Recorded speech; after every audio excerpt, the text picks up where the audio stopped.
Assalamualaikum warahmatullahi wabarakatuh. Assalamualaikum warahmatullahi wabarakatuh.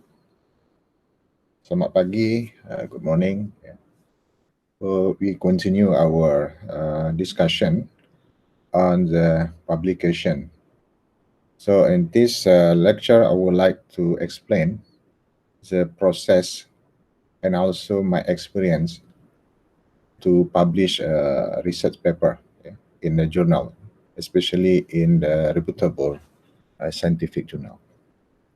So the most important question is that can one publish without research? Ya, jadi selepas kuliah ini kita akan boleh jawablah pertanyaan, can one publish without research? Okay. So the most important thing that after we know the concept of the scientific research and also how to publish the papers, we need to know that the important of the science and also the research. Jadi yang paling penting setelah kita tahu kepentingan dari sains dan research itu, kita lakukan saja, just do it. Lepas itu kita lakukan research dan kemudian dari situ kita akan mendapatkan pengalaman dari kita melakukan sesuatu itu. Oke. Jadi pada pagi ini saya ingin menerangkan dan menjelaskan pengalaman saya sebagai yang pertama, my role as authors and also as the reviewers and also as the editor. Jadi pengalaman saya sebagai penulis, kemudian sebagai penilai dan juga sebagai editor. Jadi mungkin ini menjadi inspirasi dan juga menjelaskan lebih jauh lagi selepas kalian sudah mendengarkan the topic on the process of publishing a papers dari Elsevier pada minggu yang lepas. Tapi ini adalah pengalaman bagaimana kita boleh publish papers. Jadi kalau saya tengok di sini, kita tengok di sini, ini adalah track record saya. Ini mungkin setahun lepas lah dan saya sebagai editor, saya sebagai reviewers, kemudian ini saya sebagai authors di dalam publication itu. Di sini kalau kita tengok website, ini ada website dari Publons, Anda mungkin boleh tengok juga. Di sini setiap scientist itu, sebagai researchers itu, dia boleh kita tengok. Boleh kita tengok track record ya. This is one of the examples. Is my personal website on the publication on the Publons website. Jadi setakat ini saya sudah publish di journals yang index by Clarified Analytics. Kemudian ini ada citation, berapa banyak orang yang telah merujuk paper saya. Kemudian ini adalah H-index nanti saya akan jelaskan apa itu H-index. Mungkin kalian sudah tahu juga di Elsevier punya penjelasan itu. Ini adalah sebagai reviewers, saya sudah mereview 151 papers dari jurnal-jurnal yang lain, paper-paper dari yang dipublish. Dan kemudian juga sebagai editors di berbagai jurnal Oke, kita lanjutkan. Jadi apa yang akan saya terangkan pada pagi ini adalah yang pertama mengenai type of publications. Ini saya sebagai pengarang sebagai authors sebagai penulis. Yang pertama, type of publication itu adalah full papers. Yang kedua, review papers. Yang ketiga kita sebut sebagai communications atau biasa juga disebut sebagai letter. Yang keempat, adalah perspective paper. Jadi dari empat jenis ini, the level of difficulty of each type of the publication varies, ya, artinya berbeza-beza.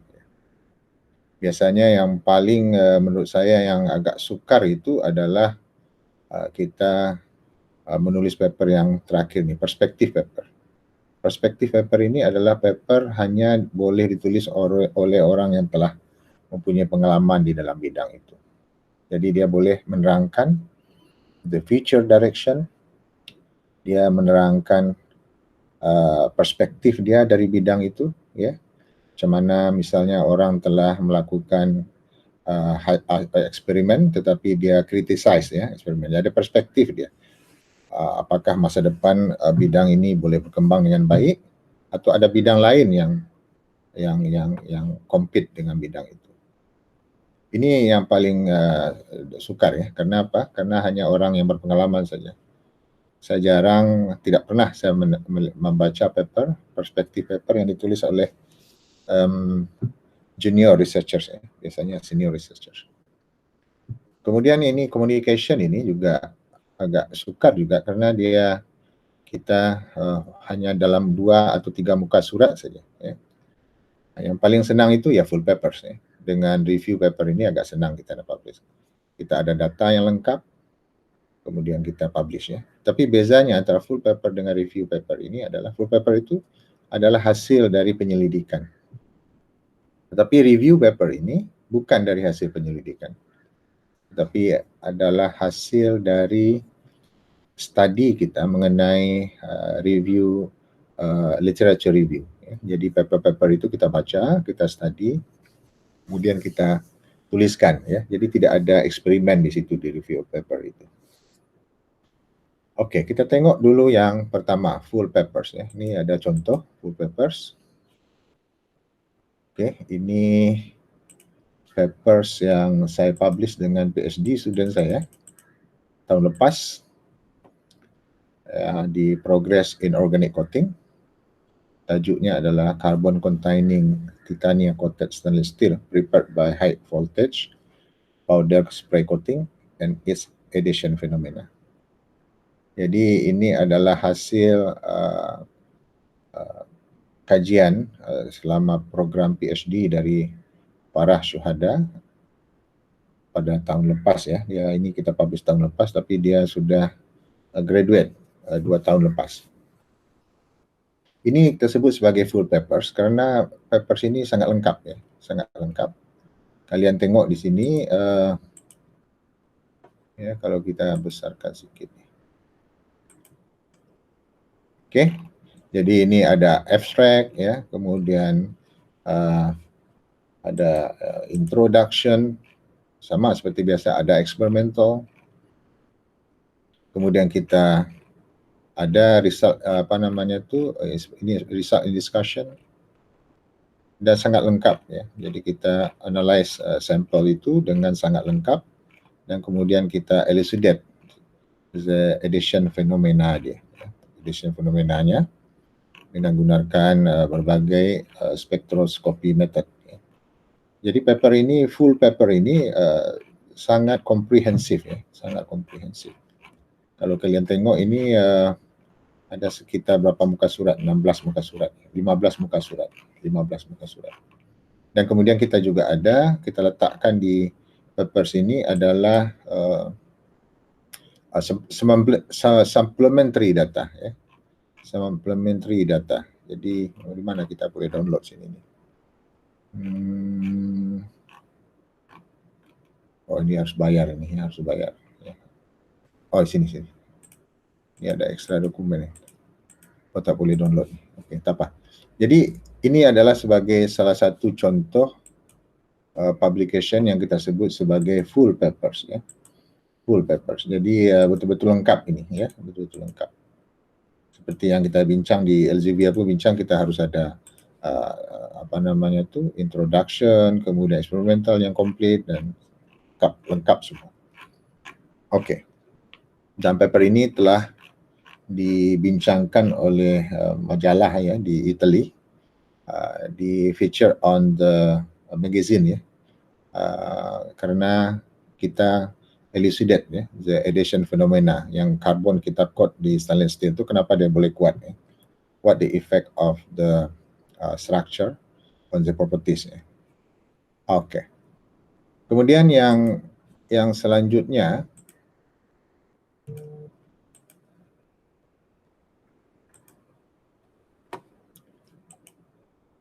adalah review papers. Tadi kan ada eksperimen. Kalau review papers itu, ini sebagai contoh, review papers ini dia tidak ada eksperimen. Ya. Dia tidak ada eksperimen. Dia tidak ada eksperimen. Jadi ini hanya kajian dari literature. Ya. A review on Acalypha indica ya, as traditional medicinal plant and its therapeutic potential. Jadi paper-paper yang ada di literature itu kita baca ya, ada sekitar kalau tak silap ini ada 200 literature review nih. Ada sekitar 200, kemudian kita discuss ya. Kita review ya, apa hasil-hasilnya. Kemudian kita tengok apakah hasil-hasil itu telah dilaporkan dan dengan lengkap. Kemudian kita akan discuss pasal the future direction.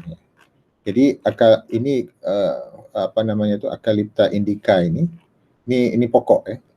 Pokok yang banyak digunakan orang untuk menjadi aditif ya, untuk anti bakteria, anti diabetes ya, kemudian anti inflammation dan macam-macam lah ya. Dan ini kita tengok lah nih di dunia di mana Acalypha indica itu yang paling banyak itu ya di daerah ya tropical ya. Dan kemudian kita kajilah apa yang pernah orang buat mengenai material ini. Dan ini prosesnya agak lama ini untuk menulis ini, sekitar hampir 1 tahun lebih. Oke, ini adalah research student PhD saya, Syahiran. Beliau sudah graduate lah 3 tahun lepas, Syahiran. Jadi ini tidak ada riset yang ini tidak ada tidak ada kerja amali ya, tidak ada kerja amali. Oke, tidak ada kerja amali. Jadi ini adalah pengalaman, saya tulis ya, pengalaman student ini dalam masa dia menulis paper ini. Ini tulisan saya di blog nih, kisah perjuangan mahasiswa PhD menulis paper di jurnal. Jadi ada pelajaran penting untuk menjadi penyelidik yang tangguh, tidak ada jalan pintas, dan dia itu memerlukan masa. Ya. Jadi paper ini kalau kita tulis sebelum dicetak itu dalam 1,5 spacing itu jumlahnya adalah 122 muka surat dengan 1,5 spacing ya, dengan jumlah rujukan hampir 200. Jadi inilah ceritanya pada bulan Januari 2016 kita sudah mulalah menulis review artikel ini. Kemudian kita pilih jurnal, Journal of Ethnopharmacology ini. Tapi waktu kita submit ke sini, dia ada editor yang khas untuk handle review artikel, itu namanya Profesor Michael Hendrich. Ya. Jadi sebelum kita submit itu, kita mesti bincang dulu dengan dia, apa topik yang kita nak submit review artikel itu. Kemudian kita sertakan juga CV dari kita, dia nak tengok track record siapa yang menulis itu. Jadi lepas disetujui, barulah dia boleh cakap, oke, sila submit katanya ya. Jadi lepas kita buat surat ke dia, dan ini adalah layout dari paper kita itu. Kemudian dia cakap, dia balas emailnya. Kemudian dia cakap ada perbaikan dari cadangan kita itu. Jadi proposal itu kita mesti hantar proposal dulu ke editor. Lepas itu apa? Lepas itu kita hantar itu cadangan itu, dia cakap perlu diperbaiki. Dia cakap tambahkan ini, tambahkan itu, ya. Kemudian barulah dia setuju. Pada Mei kita hantar surat 21 Jun. Lepas dibaiki baru dia setuju. Lepas itu barulah kita tulis paper itu berdasarkan cadangan dia. Jadi lepas 6 bulan, Desember 2017, Jun dia setuju, Desember 2017, Jun 2016 dia setuju, Desember 2017 kita tulis, setelah tulis paper itu, kita submit. Ya, lepas 2 bulan baru kita dapatkan hasil lah dari penilaian dari reviewers. Dia cakap major revision, ya, ada perbaikan yang agak banyak lah, ya. Dan dia bagi masa 2 bulan untuk perbaikan. Tapi selepas kita tengok-tengok, kita tak sanggup menyelesaikan selama 2 bulan ini. Lepas tu kita tambah masa lagi. Saya hantar surat ke editor, saya cakap kita tak ada masa, 1-2 bulan tak cukup. Kita minta tambah 1 bulan lagi. Akhirnya editor setuju dengan cadangan ini. Kemudian lepas 1 bulan baru kita hantar balik pada bulan April 2017. Pada bulan Mei, reviewers yang menilai paper itu setuju. Tetapi editor, Profesor Michael Hendrick ini, dia cakap belum berpuas hati dengan paper kita. Dia suruh ulang tulis bahagian kesimpulan dan juga ayat-ayat yang tidak jelas. Barulah pada bulan Jun 2017, kita hantar lagi jurnal itu untuk kedua kali setelah dibaiki dan akhirnya diterima. Jadi prosesnya itu cukup panjang, ya. Kalau kalian tengok, ini adalah sekitar 1,5 tahun baru paper itu boleh diterbitkan. Jadi ini adalah pengalaman kita di dalam kita publish, ya. Jadi masa itu memegang peranan bukannya pendek, ya. Lama dia masa. Kemudian jenis yang ketiga, papers, adalah kita sebut sebagai communication. Communication ini ringkas sebenarnya papernya, ya. Tetapi walaupun ringkas, ini agak sukar kita untuk publish. Karena communication itu mestilah paper yang tulis dalam bentuk communication itu mestilah papers yang mempunyai novelty yang tinggi, ya. Kalau dalam case ini, ya, ini saya dengan Profesor Otani. Sekejap, ya. Kita propose a new concept di dalam katalisis, kita sebut sebagai phase boundary catalysis. Coba anda tengok ni, hanya 1,5 muka surat saja. Tetapi sangat sukar kita nak publish di chemical communication ni. Karena chemical communication, dia hanya menerima communication saja, yang maksimum page-nya itu, masa itu 2 muka surat. Sekarang sudah tambah lagi jadi 3 muka surat. Dan perlu kita buat surat khas yang menjelaskan kenapa paper ini atau hasil penyelidikan ini kita submit dalam bentuk communication. Ya, kenapa bukan dalam full paper? Karena kita nak cepat, ya, untuk dia publish. Karena ada high impact yang perlu orang tahu cepat bahwa kita ada penemuan baru. Jadi communication ini lebih sukar, ya, lebih sukar untuk publish. Tapi biasanya kalau di reject di communication, tak diterima di communication, biasanya kita lanjutkan buat research sehingga jadi full papers. Itu lebih mudah lagi, ya. Dan ini adalah paper pada tahun 2000 ini, ya, mengenai konsep baru dalam bidang katalisis. Okey. Jadi ini adalah communication, full paper, review paper, communication. Communication ini agak sukar, ya. Kemudian terakhir ini adalah perspektif paper. Perspektif paper ini ini lebih sukar lagi. Karena apa? Karena dia menjelaskan mengenai pandangan kita di dalam satu bidang research. Dalam kes ini tulisan saya pada tahun 2019, Perspective on Catalysis in Immiscible Liquid System. Jadi dalam paper ini, dia tidak ada eksperimen, tetapi orang yang menulis itu mestilah bekerja dalam bidang itu, ya. Jadi dalam perspektif ini saya cakap bahwa saya ingin membandingkan 3 konsep. Yang pertama adalah phase transfer catalysis, tri-phase catalysis, dan phase boundary catalysis. Phase boundary catalysis itu adalah konsep yang saya dengan Profesor Otani propose, ya. Jadi kita bandingkan, jadi apa perspektifnya mengenai konsep ini. Phase transfer, kalau phase transfer catalysis ini adalah konsep yang sudah established. Tri-phase ini masih belum lagi. Phase boundary apalagi, ya. Jadi saya mempunyai perspektif macam mana terhadap konsep ini. Karena setiap karakteristik sistem ini dia mempunyai feature yang berbeda-beda, ya, kekasan masing-masing. Yang sebelah kiri ini phase transfer catalysis dia homogeneous, perlu ada steering.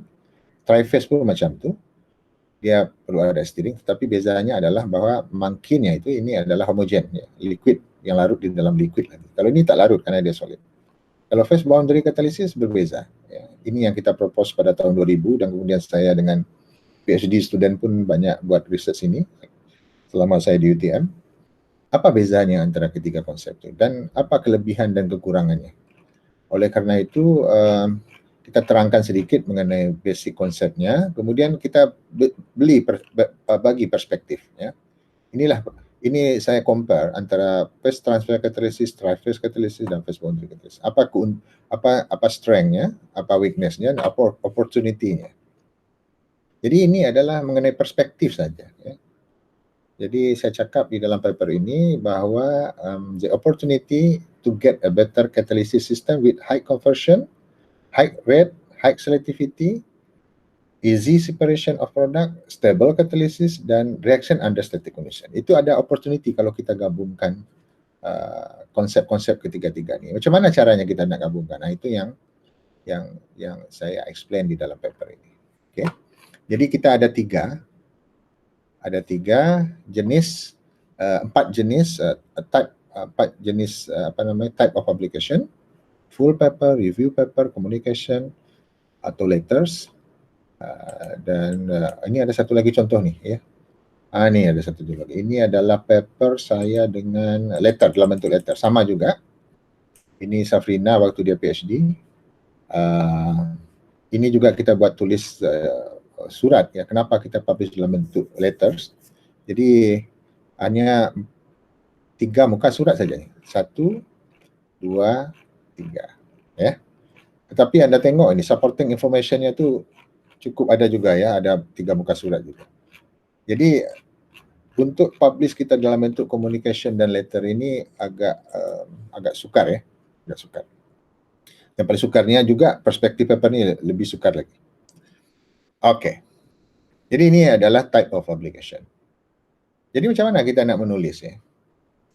Yang di sebelah kiri ini masa Elsevier, ya, punya workshop itu ada video yang kalian sudah tengok minggu lepas. Order in paper format itu macam kita buat title, ya, ada abstract, ada introduction, experimental result and discussion, conclusion and references. Jadi kalau kita tulis paper dan kita sudah selesai membuat research, yang paling cepat dan boleh kita tonjolkan apa hasil itu dari in term of the novelty, in term of the originality, kita start dulu dengan conclusion. Biasanya start dengan conclusion akan lebih cepat, ya. Karena kita sudah ada conclusion, kan. Lepas kita buat research selama 3 tahun, kita tentu sudah ada conclusion. Lepas kita ada conclusion, kita tulis, kita pilih title yang sesuai dengan hasil conclusion itu. Barulah lepas itu baru kita buat introduction, result and discussion, abstract, experimental, dan reference. Jadi ini cara kita. Mungkin lain-lain orang, lain-lain caranya. Tapi menurut saya, cara yang sebelah kanan ini agak lebih efektif, ya, untuk kita menulis, ya. Karena orang biasanya kalau membaca itu yang pertama kali yang dia tengok adalah title, kemudian abstract, kemudian conclusion. Ya, itu yang dia tengok. Oh, apa yang baru dari paper itu. Oke, ya. Terus lagi. Ini adalah contoh, ya, my role as a reviewer, ya, sebagai penilai. Saya adalah reviewer di banyak jurnal, ya. Dan ini adalah contoh saya sebagai reviewer di Catalysis Communication. Ya, di Catalysis Communication, ini contohnya. Anda tengok, ya, saya sebagai reviewers, banyak yang papers itu saya reject banyak, ya. Reject, ya. Jadi mungkin saya tunjukkan satu kenapa saya reject. Ini, ya, contoh view reviewers comment. Major vision saya bukan reject. Reviewer 1 reject, akhirnya dia reject, ya. Mana yang saya reject? Saya tengok ini calculation. Ini saya reject. Reviewer comment. Jadi reviewer itu bukan satu orang. Dalam case ini ada 2, ya. reviewers. Saya reviewer kedua. Reviewer pertama, maknanya reviewer pertama dia tak reply lah. Jadi ini penilaian saya. Ya. Saya cakap macam ni ya. Saya cakap best macam analisis dia tak lengkap. Ya. Based on the above consideration, I consider that this paper does not significantly contribute to heterogeneous catalysis. Macam tu. Jadi saya cakap the result can be predicted easily. Jadi kalau dah baca sekejap aja kita tahu dah hasilnya dah macam tu. Therefore, I do not recommend this paper to be published in Catalyst Communication. Tapi editor dia bagi peluang lagi untuk orang ini untuk resubmit balik. Lepas dia resubmit, kita nilai lagi. Akhirnya accepted paper ni. Dia buat eksperimen lagi ya. Ini corresponding authornya itu dari mana ni? Dari France ni. Eric ni. Profesor Eric dari France. Okey, ini sebagai contoh dan pengalaman saya sebagai reviewer saya lebih banyak mereject daripada menerima paper. Okey. Kemudian pengalaman saya sebagai editor. Saya sekarang ini chief editor ada jurnal UTM sebagai chief editor dan juga saya nak tunjukkan saya sebagai editor di Frontier in Chemistry. Ya. Ini jurnal yang reputable, yang dia cukup bereputasi juga. Ya. Frontier in Chemistry. Saya nak tunjukkan macam mana saya menilai papers sebagai editor itu.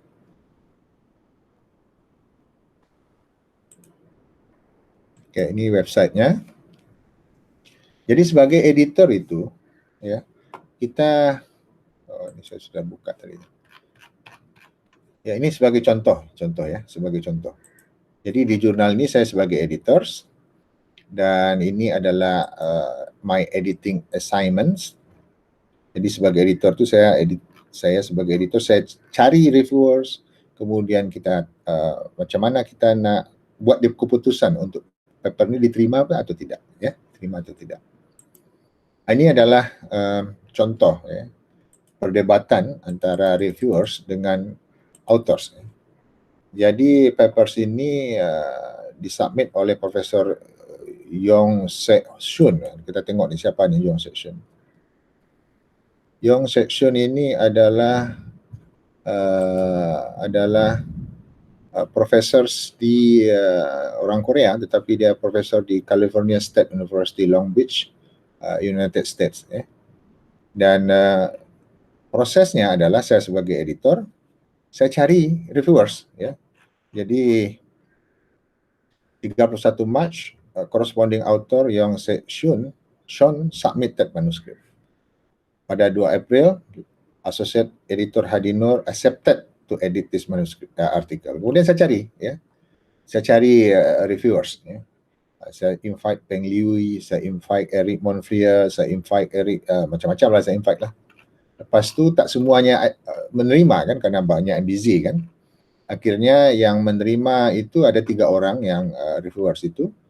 Yang pertama adalah Fiorica Parfulesco. Ini saya tak tahu dari mana ni, dari Yunani mungkin. Yang kedua adalah Tomo Mizugaki, ini kawan saya ni ya, dari Osaka University. Yang ketiga dia reject paper ini ya, Xiang Feng ya, dia reject paper ini. Revoke ya. Okey. Kalian tengok ni, sebagai editor ya, dia akan baca paper itu. Kemudian dia akan evaluate. Kemudian dia akan bagi komen. Kalian tengok komennya.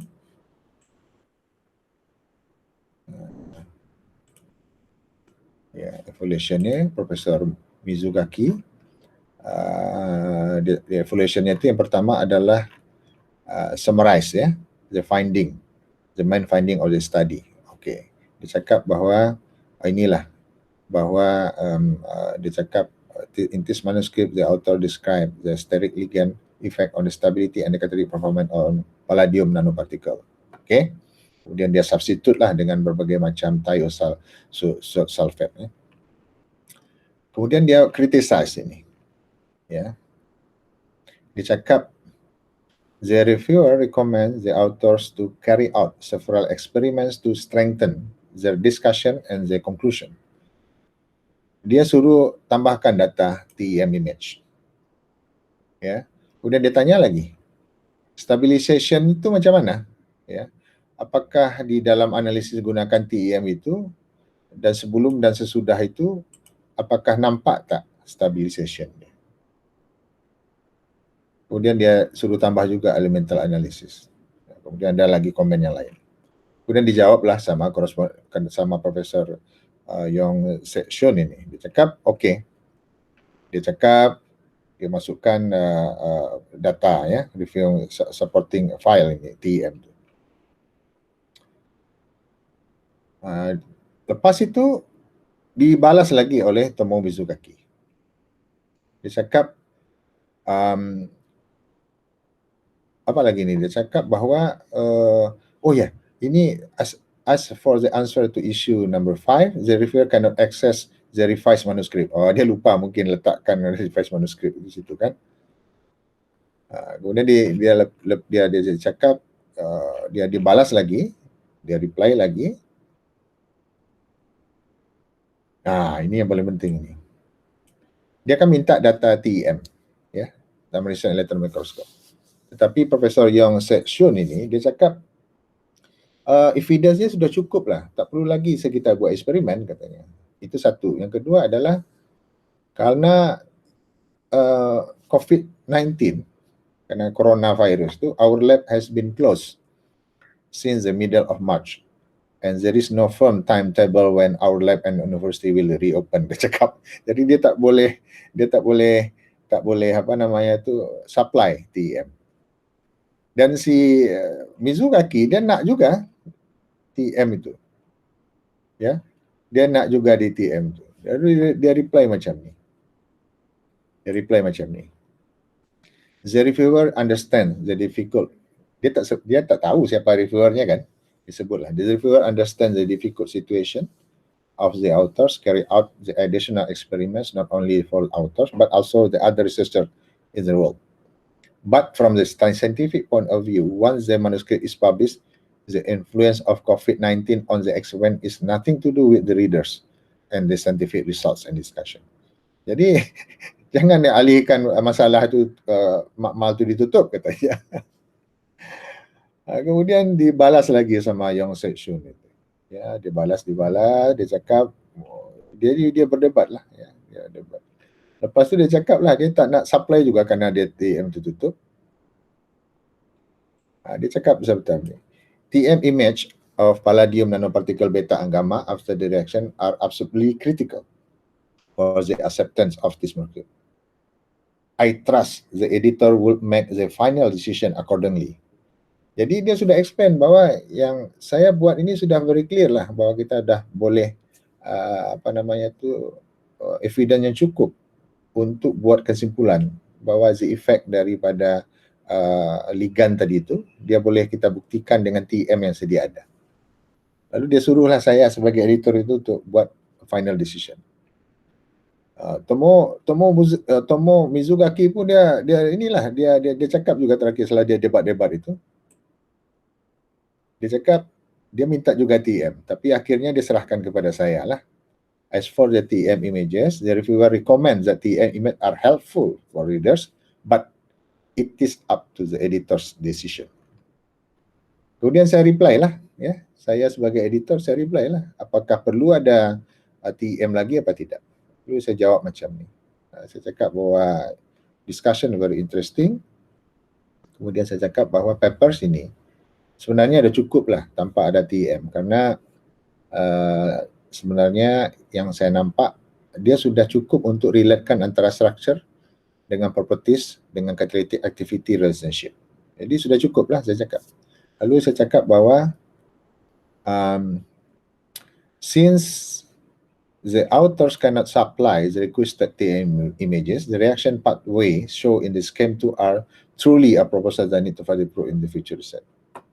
Anyway, the authors need to address the comment of the issue without adding the TEM images. Ya, jadi saya cakap tak perlulah tambahkan TEM images kerana dah clear. Ini decision saya sebagai editor. Akhirnya apa? Akhirnya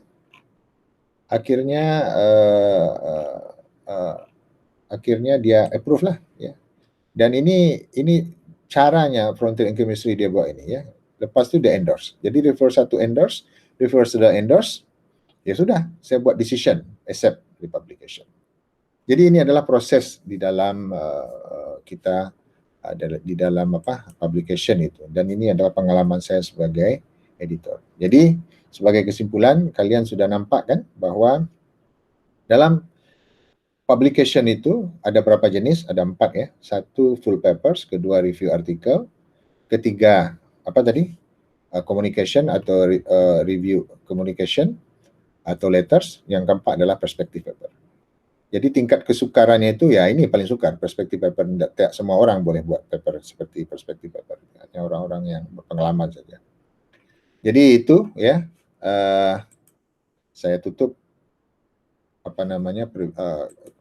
perbincangan kita pada hari ini, ya. Wassalamualaikum warahmatullahi wabarakatuh dan salam sejahtera.